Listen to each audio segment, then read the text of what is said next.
mute yourself. Yeah.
Hello and welcome to our second Marketing Briefs webinar from Ledger Bennett. The subject of this week's webinar is account-based marketing, or ABM, and the Chamber of Marketing Secrets. So with me today, my name's Bonnie, and I'm just going to be the host for today. So you'll be very pleased to know. With me I have Helen Barlow, who's the Client Success Director. Hello, Helen. Hello, good morning, afternoon, everybody. Is there anything you'd like to mention just briefly about your experience? Yes, so I am working with a number of our clients on early, mid, and sort of fairly well advanced ABM strategies. So hopefully be able to share some good experience with everyone today. Fantastic. And also with us is Greg Dolben, who's the Head of Inbound Marketing here at Ledger Bennett. Hello, Greg. Hi, everyone. Greg, is there anything you'd like to just mention quickly just about your experience here? So I work across a range of clients to help them optimize their technology platforms around ABM approaches, and also to drive inbound acquisition for target named or sector-specific ABM targets. Fantastic. Sounds like we've got a good panel today. So just before we get into the meat of the webinar itself, I just wanted to tell you a little bit about the Marketing Briefs webinar series. So if you missed our first one, which is around the secrets of successful B2B campaigns, not to worry, a recording will be going up shortly. But essentially we're running a series of 30-minute webinars every 2 weeks. They are 30 minutes, they are short, focused, and they are free of marketing jargon, which is good news for everybody. So just to let you know, we've got 3 that are coming up which might interest you. So we have Nurture Strategy on the 3rd of August, Social Selling on the 14th of September, and that Gating and Form Strategy, which is a question we always get asked around, which is on the 28th of September. So if you're interested in any of those upcoming topics, drop us an email at demandmore@lbdga.com and we'll make sure that you're on the invite list. So getting into the agenda for today then, and this will be the final slide I'm sure you'll be pleased to know that I'll be covering. So what we'll be covering today then. So what does ABM actually mean? The 4 different types of account-based marketing, how you're already delivering account-based marketing, how to identify which model of ABM to adopt for your business, and then finally the tech shopping list that you need to deliver ABM. And this is where I'm now going to be handing over to Helen and Greg. Thank you, Bonnie. Thanks everyone for joining us. Forgive our Lionel Richie affection. Actually, I guess for most of the people that have joined today, leads, particularly leads of the right type from the right type of accounts to support a plethora of requirements within your business is probably what we're trying to achieve. So if that's what you're trying to do, you are in the right place.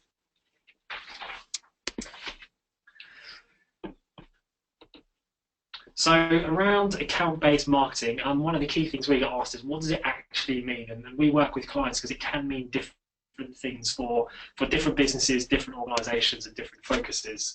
So ABM, account-based marketing, is probably the hottest topic. For the last couple of years there's been significantly growing interest, and if we look now currently, there's 18 searches related to ABM or account-based marketing every 10 minutes.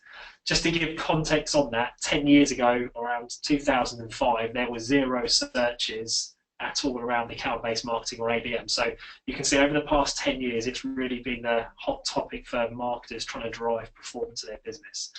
But the real question is, what does this actually mean for you? So we're going to start in true marketing style with what ABM is not. So for anyone that's doing a broad brush demand generation, for anyone that has a marketing automation platform in early or mature stage, you'll be doing some of this. And so actually ABM is not about having to find loads of cash to invest in new technology.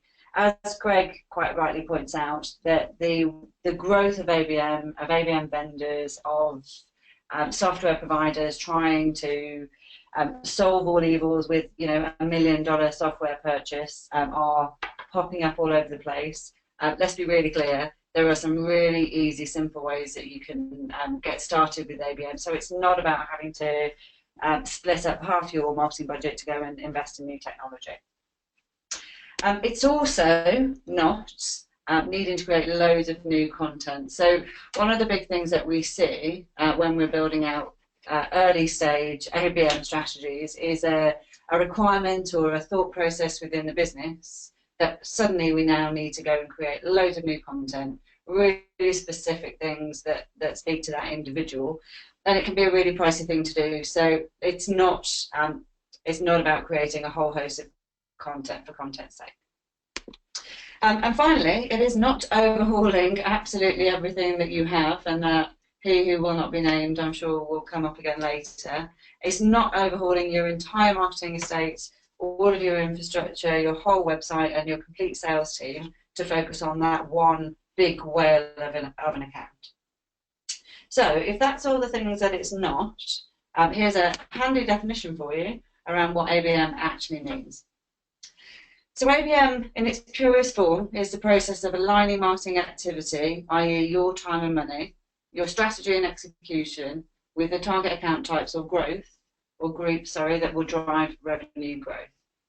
So in one sentence, it's fairly easy to say, it's much more, I guess, much more tricky to do, but whenever you're starting out with ABM, it's looking at how do I really focus my marketing dollars, spend time, activity on the things that are really going to turn the needle. So there are 4 different types of ABM, and as we all know, all good things come in sets of 4. I could probably think of some others, but calling birds, Beatles, card suits and the seasons, and of course, everyone's favourite, account-based marketing. Yay! So the 4 different types, we'll start with the one that everybody knows. These large, massive, large accounts. So they will be your multi-million or top echelons. They'll be the ones that everyone fights over, the #1 on the wish list. Really small number of large existing accounts or key accounts, large accounts that we want to crack into. Sitting underneath that, we have named accounts. So it's not to say that they won't be large, but they'll still be fairly sizable, but they will be defined and actually you will have maybe a longer list, maybe a sales team that are focusing on 10 or 50 accounts rather than one singular account. But it's important that they are named and defined accounts.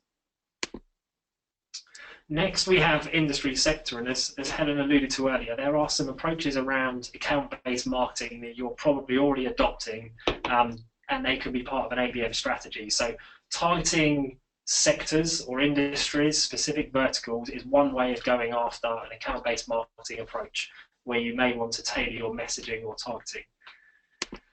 And last but not least, the fourth one is customer life cycle. And again, this is understanding where you may want to have different approaches, be it targeting net new logos, new client acquisition, or whether this is about cross-selling, upselling existing accounts. Understanding that life cycle of where accounts are is a really good way of building this into an ABM strategy. And I think the last point to overlay across all of these is that not exclusive. You can run 2 or 3 different ways of targeting under an account-based approach at the same time. So you can go after named accounts within a specific new sector. Or you can say, well, actually, these are our large accounts around enterprise markets that were our existing customers that we have an upsell opportunity. So you can combine different ways of targeting and different types of ABM into one strategy. So most people will come to ABM because their sales teams or their heads of marketing have said we need to crack in, or we need to help the sales team to win these new opportunities. The one really big untapped market that we see time and again, when we're working with the clients, is this customer lifecycle batch. So yes, it's great to look at how do we go after that new revenue. But actually, most organisations will have an existing base, a lifecycle base, an upsell, a cross-sell, a base that we're trying to open new buying centres in. And so it's really important when you're implementing ABM that we don't ignore that customer lifecycle piece in favour of that big, large account that everyone's going to get a pat on the back for. So here are, this is probably what you came for, right? These are some, I guess, how you're already delivering ABM in your business. And trust us, if you don't think you are, you definitely are. So our friend who shall not be named often will come in and look at this. They'll be one of the people that are doing the searches, looking at that sort of wealth of why ABM is so popular and why aren't we doing it and how can we do it. So for brownie points, here are just some of the ways, and we'll sort of explain why we've listed these up here. If you are marketing to an existing database that you have segmented, so i.e. we have gone out to a D&B, or we've gone to an Invention, or whatever it might be, and we've said we want this type of organisation, this type of sector, this type of firmographic, actually we have already identified that type of account that we want to go after. So really simple. You're already there, right? Easy. So you have your business have a sales team that are trained to win specific accounts. So small part of it, but if you recruit an account manager to go and win specific financial services accounts or business services or manufacturing or whatever it might be, that is one small part of the way you're delivering ABM. And just on this, other examples where you may have sales teams aligned to customers, or you may have net new prospects where they're a pitch team. That's another way of it being segmented. Or similarly, you may have a sales team focused around enterprise accounts, or another one focused around SME and mid-market. So these are all different approaches and ways of your sales team being aligned to an ABM approach. So most of you will have a website with a sector section. Try saying that at 4:30 on a Wednesday afternoon.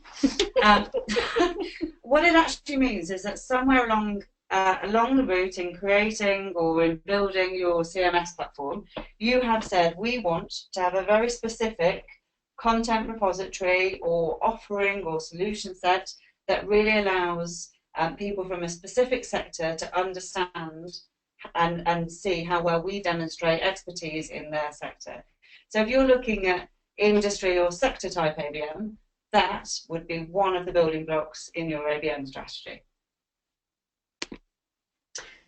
Similarly, you might have case studies, and I would hope everyone's got some form of case studies, and you might organise them by sector. So interesting, this piece around case studies organised by sector speaks to both industry or sector-based account ABM, or customer and life cycle. So when we build up a case study, we're building advocacy, we are building the relationship with that customer, and we're helping them to grow with us. But similarly, we're organising our case studies to demonstrate expertise with new organisations within that sector.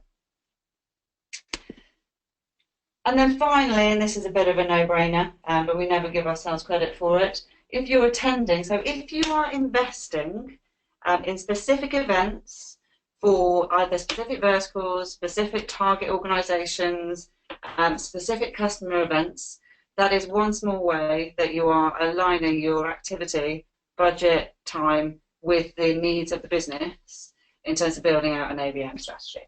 So there's lots more examples that we can give you. If you are doing PPC and you have you've looked at your search terms, you have done refinement of those search terms to attract the right sort of people, and actually spend your marketing pounds or euros or dollars on the people that you want to attract that fit with your sales objectives. Again, one small part of ABM. I think one of the things, but just before we move on, that what we're trying to highlight is ABM is a new shiny word in marketing. It's a new approach that everyone's trying to adopt, but lots of businesses and organisations are already adopting elements, and they have been for a number of years.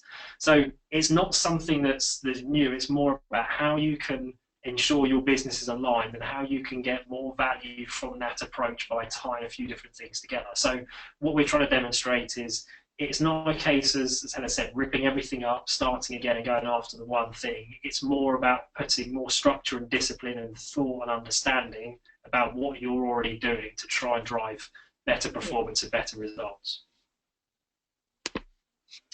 Lovely.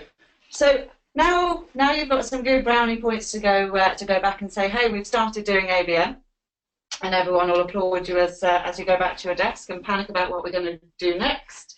Here's our sort of top tips on how to identify the ABM model that's right for you. Now, as Greg said, this is really important that we're not putting a single stake in the ground to say we can only do one of these ABM types. They are complementary, they're concurrent, there's a lot of crossover between them. It's really understanding how do you adopt which model and why. So your top two questions are these. And I'm sorry for everyone who's hoping this is going to be really complex. I definitely don't do complex. These top two questions are, there's a lot underneath it, but I suppose the big ones that we really need to factor in to start with. So it might seem, depending on your philosophical bent or your interlock between your sales and marketing teams, to ask what the sales team focus on actually can be really tricky. But actually what sits underneath that is that there is a revenue goal that we are trying to achieve from either large accounts, named accounts, existing accounts, growth accounts. So sitting underneath these, we have a number of different factors. So on the focus of the sales team, obviously no one can hear us, but are they targeting by size or by value? Are they looking at large accounts or the potential for that account with you?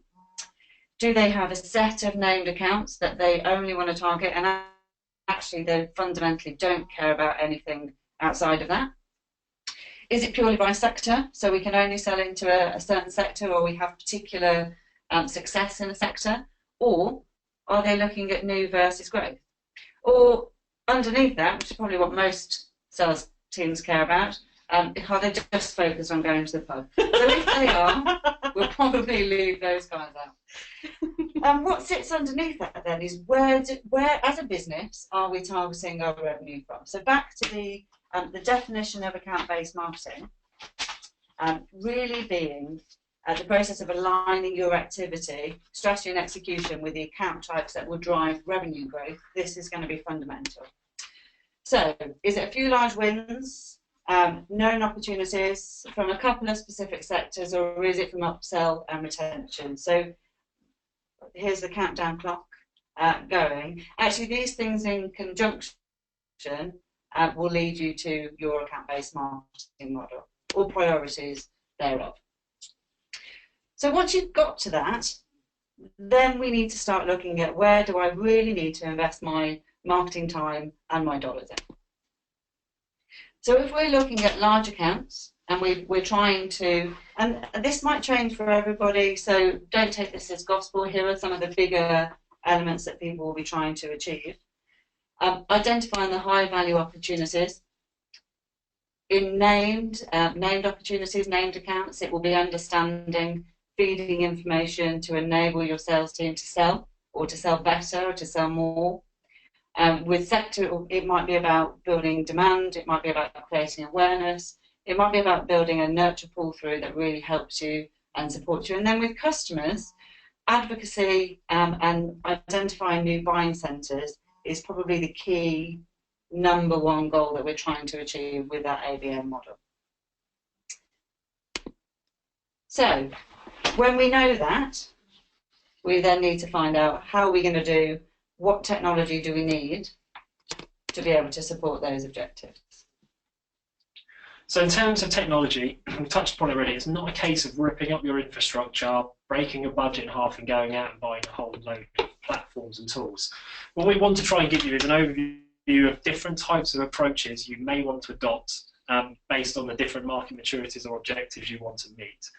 So once you've identified what type of ABM model your business wants to focus around, and say this could be a combination or a hybrid of the above, there's different ways that we want to target them to be able to meet the objectives of the business. So instead of breaking these around 4 different approaches or types of ABM approach, we've structured in a way to understand what your objectives are. So if you're trying to attract and engage them, first of all, there's different types of technologies or approaches you may want to adopt. If we need to then engage and drive a deeper engagement with the account approach, we've got different technologies, and then the same if we want to retain and grow them. So instead of providing a shopping list, this is more of an approach of tactics or activities that you may want to look at. So if you're trying to attract new accounts, the 3 main things that you'll want to be looking at are around IP targeting, around account or sector targeting, and also named account targeting. Now, lots of those, so if I take account and sector targeting and named accounts, they can be delivered on platforms such as LinkedIn, through sponsored updates, through email, through media, a very scalable model. And it's something where you won't actually need to go out and buy technology. You can just go and effectively execute a campaign on a different channel through the platform. So there is a very low barrier to entry. So if anyone wants help on how they do that within some of the existing platforms, as Bonnie said before, give us a shout on demandmore@lbdga.com. We're more than happy to sort of share how those things work. Yep. And if I was to take the other one highlighted there, IP media targeting, again, there's platforms such as Demandbase or Terminus that can go after named accounts based on their IP or their location. So there's ways that without actually buying infrastructure, you can still get account-based targeting to attract those accounts into your environment off the ground. So for people that don't know what a Demandbase or a Terminus or any of that IP targeting would be, give us an example, Greg. Sure. So taking a Demandbase, it will effectively have a categorized database of IP addresses of business locations. So what that allows them to do is display media to people within a specific account. So if you identify a company fit or even named companies that you want to target, they'll be able to identify what IP ranges those businesses operate from. So when anyone from those accounts goes online and is browsing the internet in general, they can display a targeted ad to those targeted accounts. So take all the technology out of it. For anyone that buys shoes, if you are a... And Helen buys quite a few shoes. Yes. So that's what it means for me. People know my profile, the broader search engines can target by the type of attributes and behaviour, what you can do with that IP media targeting is actually then target by account type and account name to put that advert in front of the types of people that you want to see it. Yeah, types of accounts that you want to target. Yeah. Perfect. So next we look at an engagement piece, and again, this can be used across anything from life cycle approach all the way through to looking at large accounts or named accounts.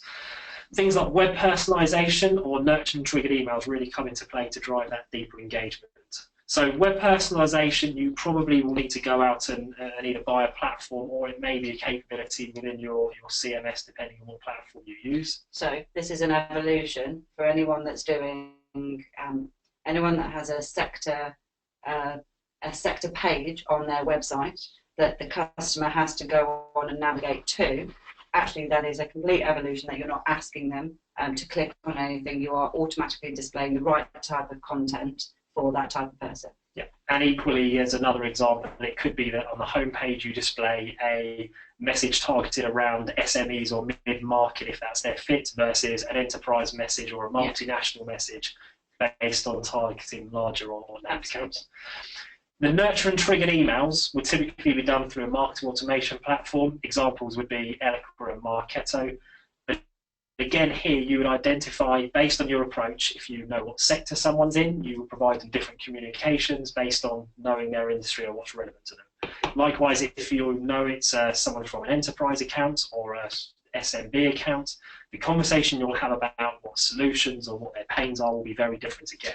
So this is ways that you can start to really adopt the ABM approach to really personalise that journey based on the account you're talking to. And the more personal you want to get with this, the more technology you'll need. So starting off, actually some really simple things that we could do. Yep. Okay, so if we're looking to grow accounts, Greg, what sort of tech are we going to need? So if we're looking to grow accounts, this is where it does become more complicated from a technology infrastructure piece. So the first part of growing accounts is you need to provide sales with insight. So this is accounts that you've already got a foothold in, you've already got a relationship with. So you need to enable the sales team to have more effective conversations at the right time. Yeah. So this could be through anything around notifications when their customers come back to your website, all the way through to when their accounts have lead scores showing there's multiple people from your target accounts returning to the website or actively engaging with you as a business. And this is really where that connection between sales and marketing has to happen. So there is no point going looking at an ABM strategy that says, okay, we're just going to do web type activity. We need to make sure that what we're doing is really turning the dial from a sales perspective. So trust me, from experience, if we can give those sales teams or give those salespeople an insight or an in that turns into an opportunity, that turns into a massive piece of revenue for them, you will be their absolute best friend. Yeah. And they will be your best friend and advocate going forward. We need to move on. Okay, and the final piece is if you're looking to retain accounts, and some of the tactics here, again, the activities you may want to prioritise, web personalisation and sales insight we've covered, but also things like dynamic and customized emails. So this is where you may want to display different messages to a different segment of that audience. So for instance, you have a generic newsletter that goes out, but you may want to add something specific in terms of news to that key account because it's one of your tier 1 accounts. You might want to give them an update of how you've worked with them in the last quarter. Other examples of that could be emails going out from the account managers where you're looking after mid-market or SMBs and the account managers and the sales team can't touch all of their accounts because they look after so many. But it could be something where we noticed you haven't logged in 2 months to the platform. Is there anything I can help you with? Just to try and re-engage that and drive that retention or advocacy. Brilliant. Wow, so just to recap then what we've actually covered. So we started at the very beginning talking about what does ABM actually mean. We've then talked about the 4 different types of ABM. how you're already delivering ABM, so just without even knowing it, so to make sure that you can actually push that in front of your boss's nose, how to identify then which model of ABM to adopt. So there were some questions there that you could actually ask yourself and use in combination to start to identify that model. And then finally, the tech shopping list that you need for ABM. So we've just got 3 minutes left.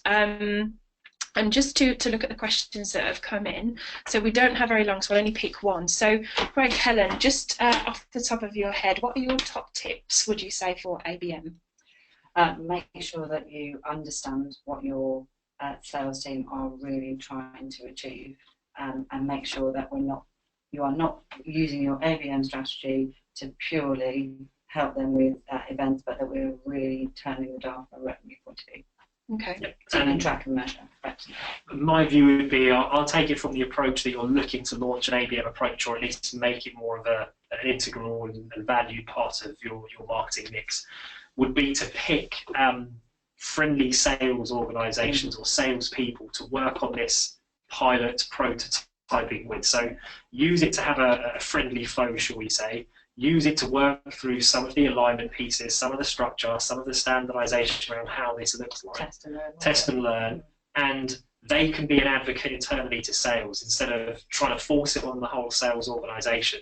Pick something you can demonstrate the value or the performance, and then they will advocate and other people will want to do it, because you'll get far better adoption and far better results if they want to do it rather than it being enforced or pushed on them by marketing. So pick a few friendly people to start, and then use that to build and go from there.